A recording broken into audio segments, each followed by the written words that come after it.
As nota. O Everton.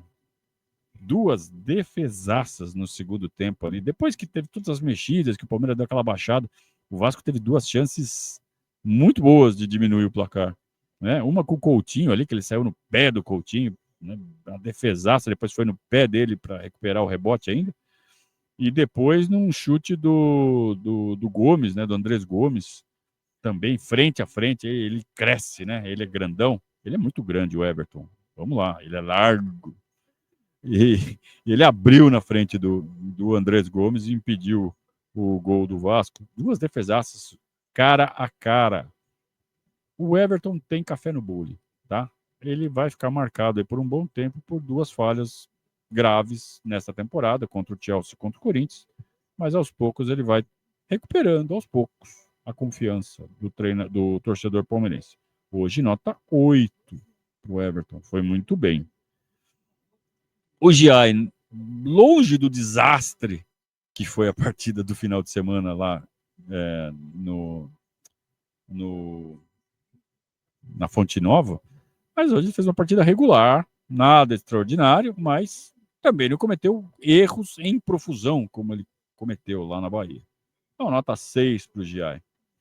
O Gustavo Gomes foi discreto, né? O Palmeiras nem foi muito atacado, né? O Palmeiras não sofreu muitos ataques do time do Vasco. O Gustavo Gomes nem teve chance de aparecer, de se destacar. Mas quando apareceu, foi bem, né? Nota 6,5 para o Gustavo Gomes. Mesma coisa o Murilo, né? Uma tirada aqui, outra ali, firme por cima, né? 6,5 também para o Murilo, por coerência. Piquerez está muito bem no apoio, está cruzando bem. Felizmente não deu nada, né? Aquela pancada no joelho que ele levou lá na Bahia. Tava forte aqui, tava rápido, não teve problema. Mas às vezes ele erra uns passes bobos ali. Ele deu uma bola de presente ali que deu uma chance clara ali pro... Mas foi o lance do Andrés Gomes, né? Ou foi o lance do Coutinho, não lembro mais. Foi um desses dois últimos lances ali, foi uma pichotada do Piquerez, dar uma baixadinha na nota dele. Nota 6,5 também. Ele ia ter uma nota mais alta porque ele apoiou bem. Mas aí deu umas bobeiras na defesa. Aníbal Moreno.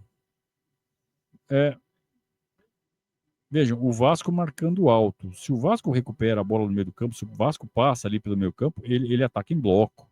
É um ataque difícil de segurar. E a contenção do Aníbal Moreno, claro, ajudado pelo Andreas. O Andreas fazendo bem essa função de contenção também. Mas o Aníbal foi muito bem, de novo. O Aníbal superou, assim, de longe, a bobeira que ele deu aqui no derby, sendo expulso ali com 15 minutos. Né? Se ele não continua com consistência, a torcida começar a pegar no pé dele. Mas ele fez a torcida esquecer aquilo, ou não fez com que a torcida não traga à tona, né, toda hora a bobagem que ele fez. Por quê? Porque está entregando, está jogando bem. Então ele está passando por cima desse problema aí, e com o tempo eu acho que a torcida acaba esquecendo completamente. Ainda não esqueceu completamente, mas ele está fazendo a parte dele muito bem. Hoje, nota 7,5.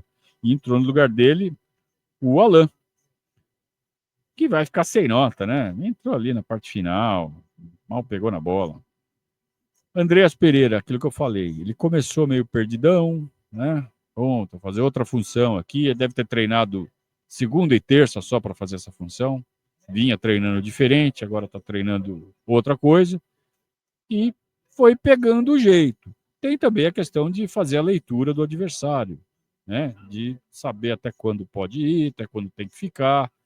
Como eu falei, ele foi muito importante no auxílio ao Aníbal para evitar que o Vasco ganhasse o meio-campo, porque do meio para frente o Vasco é letal. Eles tocam muito bem a bola, são jogadores muito bons.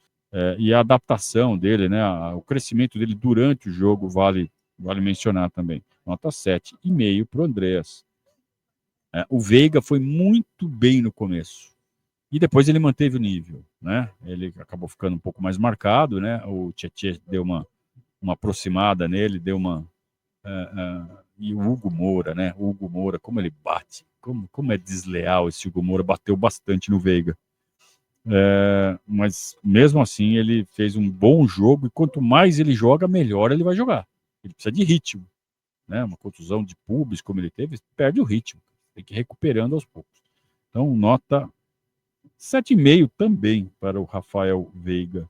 Entrou no lugar dele, Ramon Sousa fez uma partida insossa. Podemos falar isso? Estava esperando uma partida dessa para falar. Nota 6 para o Ramon Sousa. Felipe Anderson na meia esquerda ali.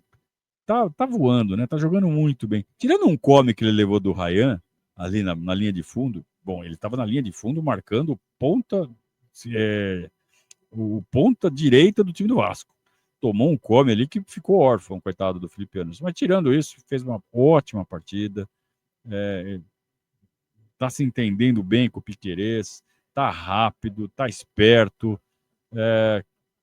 Que bom, né? Que bom que um jogador que chegou dando tanta esperança pra gente, que teve um começo tão difícil, que ele pegou o jeito, né? Engrenou e hoje é peça fundamental também nesse time do Palmeiras.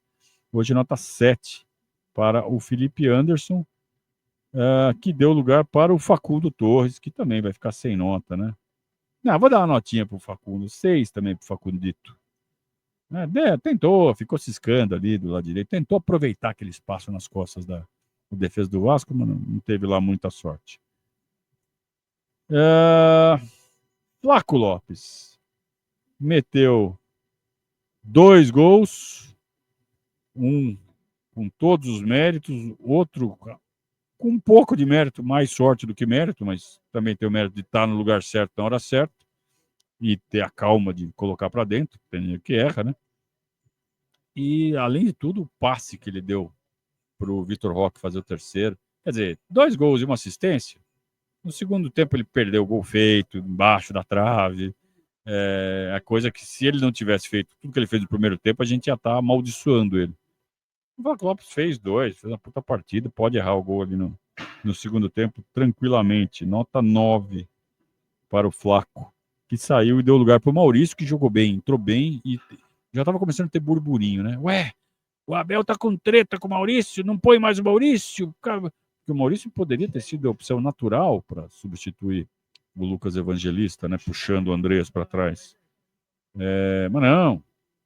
O Abel tem alguma coisa com o Maurício, tem alguma coisa acontecendo. Aí na hora de escalação sai, é o Veiga, não é o Maurício. Ih, tem coisa aí. Tem nada. Aí entrou, jogou bem, tá tranquilo, tá leve. Jogou bem hoje, hein? Fez uma boa partida o Maurício. É que não jogou tanto tempo, vai levar 6,5, mas fez uma boa partida. Vitor Roque. Ele fez 2, né? Vamos combinar que ele fez 2. O gol que ele fez, que foi anulado, ele fez um golaço, né? Ele humilhou ali o Paulo Henrique. Fez um golaço mesmo. E o segundo também seria outro golaço, só que ele estava um tiquinho impedido, deu para ver bem na hora do lançamento. Eu nem vibrei. E ele fez a jogadaça. Jogadaça, golaço de novo, quer dizer, ele está muito afiado, né? Outra atuação muito boa do Vitor Roque, pena que o segundo gol dele não valeu, mesmo assim, é uma dupla de ataque para deixar qualquer defesa de cabelo em pé. Nota 8,5 para o Vitor Roque. No lugar dele, o Bruno Rodrigues. Torcemos, né, para ele fazer um gol e tal, mas ele mal pegou na bola também. Vou dar nota 6 para o Bruno Rodrigues. E para o Abel, ele tinha uma decisão a tomar. Ele tinha 7 jogadores para escolher, e cada para pôr no lugar do Lucas, né? E qualquer jogador que ele escolhesse, ele ia ter que dar uma mexidinha no time, a não ser que ele escolhesse colocar o Alan direto ali. De resto, qualquer opção dele, ele ia ter que dar uma puxadinha aqui, puxa para lá, puxa para cá, e ele resolveu, então, puxar o Andreas para 8 e colocar o Veiga na posição do Andreas, que é uma das sugestões que a gente tinha dado no próprio jogo de domingo, né? Então, a gente não estava tão errado assim. Ele pensou no Veiga, pôs o Veiga jogou muito bem. Então, gostei da decisão do Abel. Ele poderia ter inventado, né? Poderia ter desmanchado esse esquema com os dois atacantes, né, com o Flaco e com o Vitor Roque, puxado o Flaco mais para trás, voltado ao 4-2-3-1, ainda bem que ele não fez isso. Então vou dar nota 7,5 pro Abel hoje. E a leitura, né, que ele fez do time do Fernando Diniz, a leitura prévia, assim, o Palmeiras já entrou preparado para jogar contra um time desse. E por isso que fez o jogo ficar fácil. Por isso que foi 3-0 com 20 minutos, 23 minutos. 23 minutos, tava 3-0.